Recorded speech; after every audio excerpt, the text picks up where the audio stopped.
Hey guys, and welcome on into today's college football play for December 22nd, 2017. To get all of our bowl picks throughout bowl season, you can get those over at stumpthespread.com, linked down in the video description, and be sure to click that subscribe button on our YouTube channel. Coming into this one, going to be talking about this matchup between Central Michigan and Wyoming and give our take on where we feel the better value is going to be on the over-under. Currently, the total sitting at about 45 points here, so a relatively low number in comparison to what we typically see in these bowl games, and a lot of that has to do with the fact that Wyoming, the favored team in this matchup, is a group that generally plays a bit slower. We saw this consistently from the Cowboys throughout the course of the regular season. It was actually a little bit surprising. A lot of people had some high expectations for this Wyoming offense, given the fact that they have a guy like Josh Allen coming back, the QB there, who has a lot of NFL scouts going to be watching him at this game, so he's going to be trying to perform better than what we've seen from him this year. He hasn't even thrown for 1,700 yards, 13 touchdowns. Certainly not the kind of campaign that Allen was expected to have this year.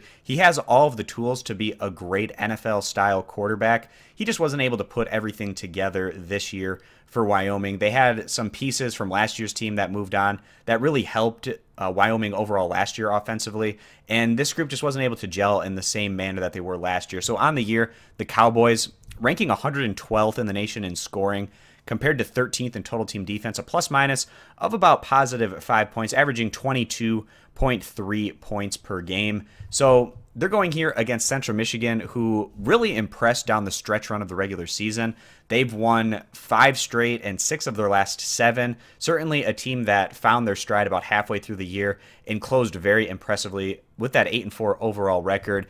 Going 6-2 in the much tougher MAC West division. And down the stretch, this group, the reason that they were able to find so much more success is because their offense really started to click.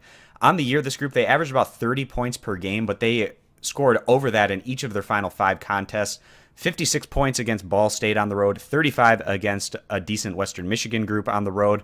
They scored 42 against what was a pretty good Eastern Michigan defense, 42 points on the road against Kent State, and then they closed the regular season out with a very nice 31-24 win at home against Northern Illinois. Central Michigan, this group led by veteran transfer quarterback Shane Morris. He came over from the University of Michigan, which isn't all that far away from Central Michigan, finally getting his chance to be the guy, the starting quarterback, and try to prove that he can do the job, which he was never able to do at Michigan. And Central, although it did take them some time to figure things out and get things going, once they started clicking, they just had some great performances both at home and on the road against some pretty respectable competition within the Mid-American Conference. So if you just add up what these two teams averaged throughout the course of the regular season, you got about 30 points for Central and their offense trending in a very positive direction, and about 22 points for Wyoming. So if you add those up, you get about 52 points, which is actually considerably higher than where the over-under for this matchup is currently sitting at. And we also expect a bit more offense from both of these teams, given the fact that Central Michigan, like I said, closing out the year very strong, better than their averages throughout the course of the entire regular season. And then also Wyoming, they're going to be having Josh Allen in there. He's listed as probable. I'd be surprised if he didn't play. He's going to try to put together a good performance here with all of those NFL scouts having their eyes on this matchup. So I do expect Josh Allen to try to kind of prove some of those doubters wrong, given the fact that he didn't have quite the regular season that everyone was expecting him to have. So with that being the case, we feel like the over is going to be a pretty solid value bet in this particular matchup. If you agree, click the thumbs up on this video. If you disagree, give it a thumbs down. And again, to get all of our bowl plays, you can access those at stumpthespread.com, link down in the video description, and be sure to click that subscribe button on our YouTube channel. Thanks for stopping on in. We hope to see you guys in future videos. Bye.